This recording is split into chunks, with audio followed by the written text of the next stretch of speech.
Ердөө ганц өнөд сонсоод үзээрэй.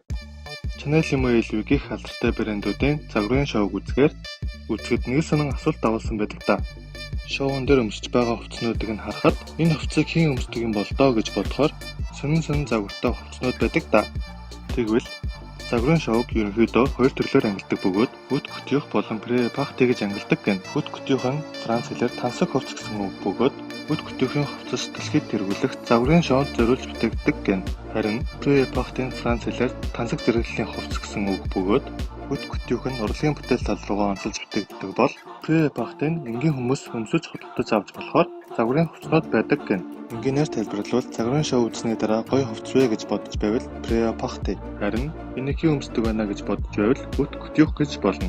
Дэлхийн алдартай загварын шоу ихэвчлэн үт күтюх байдаг. Гэхдээ үт күтюх хувцснууд гайхмаар юм шиг боловч тэр хувцснуудыг өмсөж байгаа модулууд